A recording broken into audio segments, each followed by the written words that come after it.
do a recap of this past weekend. What happened this past weekend? Lopez versus Loma. The boxing match. They They kicked Lomachenko off at top 5 in pound per pound. kicked him out of the top 5. Yeah, Really? he's now number 6. Wow. And Lopez is number 5.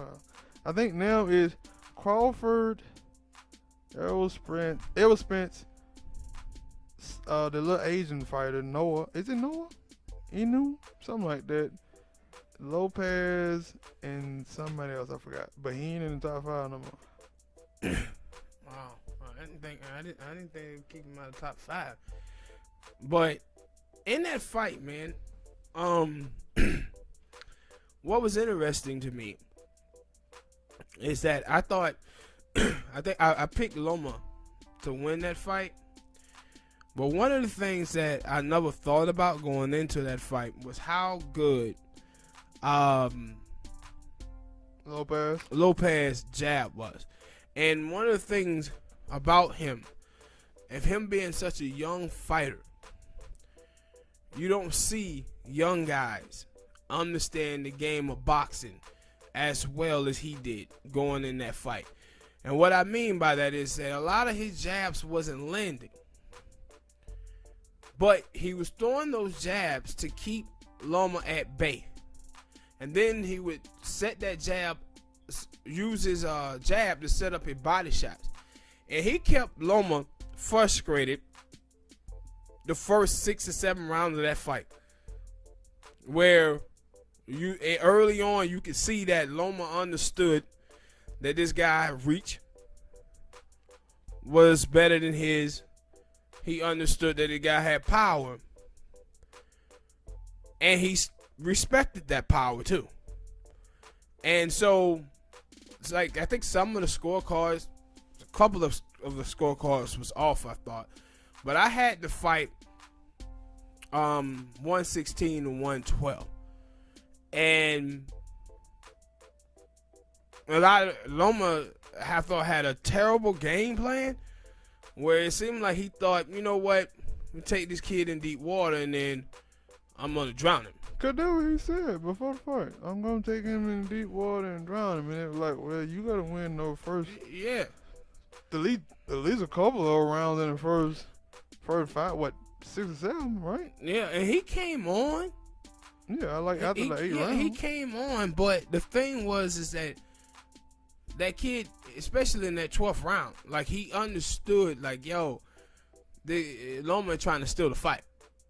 But he came in and he fought really hard in that 12th round and got the round. And like he said, he felt like people were scared of Loma.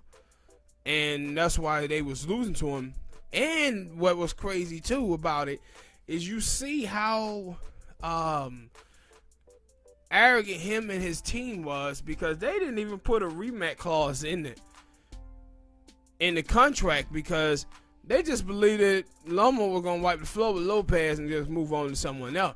And so now Loma talking about he want a rematch, and Lopez like, no, you don't get a rematch.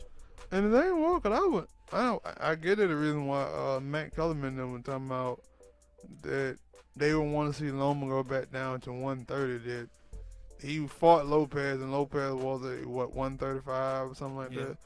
And that maybe that was too big for Loma. And it was like, but I thought that he had been, because they were like, yo, he fought other 135ers, and they had kind of gave him trouble, but he still won. But in this fight, he didn't win at all. And I was like, I mean, he put on a little bit better output in the first rounds. Yeah, he probably could have won the fight. Yeah, I agree 100%.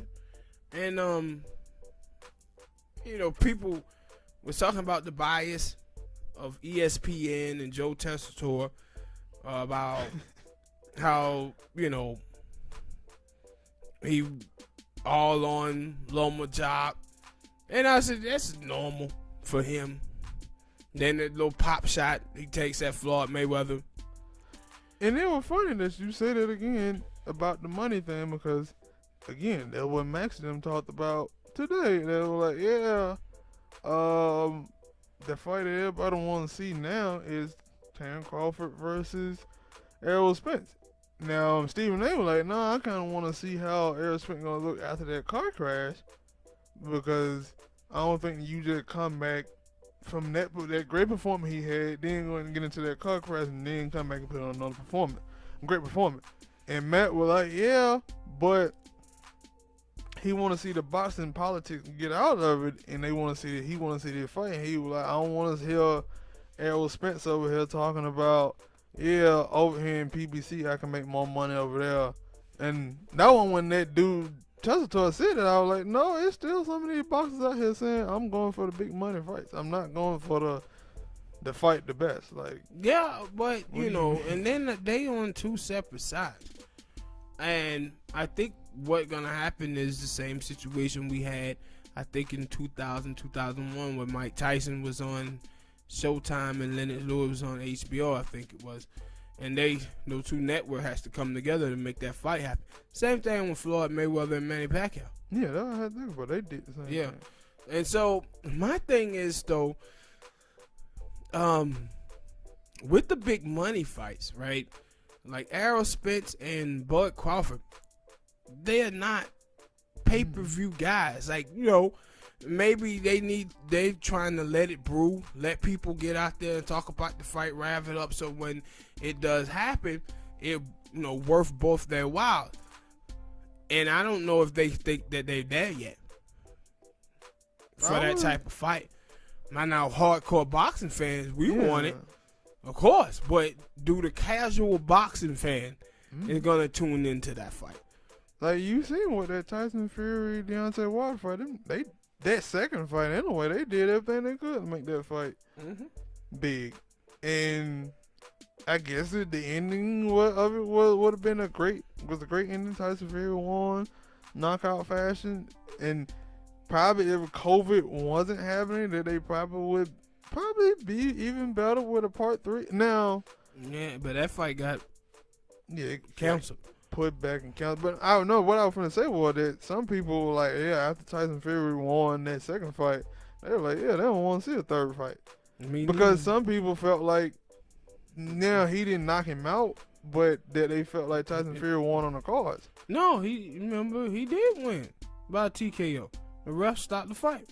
No, I'm talking about the first fight. Yeah, but in the first fight, everybody felt like Tyson Fury clearly won that fight. I think I gave him 10 to 11 rounds in that fight. I didn't think that Deontay Wilder won hardly any rounds in that one. No, that's what I was talking about. In the second fight, he knocked him out. In the first fight, people felt like, no, Tyson Fury won that fight on the card. Yeah, they just no one see it. Had that one knockdown, and somehow that gave him 4 rounds or something like that. So that's why, like, a lot of people like now, like, no, we don't want to see Deontay Wilder. We want to see Joshua versus Tyson Fury. So I don't know. With that Lopez fight, because I haven't watched too much of Lopez. I watched a little bit. Probably a little bit more of Lomachenko. Didn't really think that he had too much pop, but I knew he had great boxing skills. And for like those first 6-7 rounds, he didn't show it. Yeah. And then that was the thing. Like, when I was watching, I was like, all right, he turned it on after the 8th round. And I think Lopez daddy had told me, yeah, man, JB, you safe. And Lopez was like, no, I'm going out here and winning the 12th round. And I thought, like, yo, because I know how boxing is, boxing will cheat the fighters. That's just what it is. They will cheat the fighters. And UFC can say whatever they want, but they will cheat fighters too. So I'm looking at it like, no, Lopez need to come out here in the 12th round, and he need to throw hands to make sure he get that last round, because I gave the last like 3 to Loma, and he did that. And when they were like, yeah, he won, I was like, I'm not surprised. Now, listening to Andre Ward, you would have thought the fight was close, but then when you listen to them scorecards, you're like, no. Yeah, I thought Andre Ward gave, excuse me, I thought Andre Ward just gave Loma too many rounds. I was like, what? Are you serious? No. Lopez clearly won that fight to me. All right, people, hit that like button, subscribe. Next topic,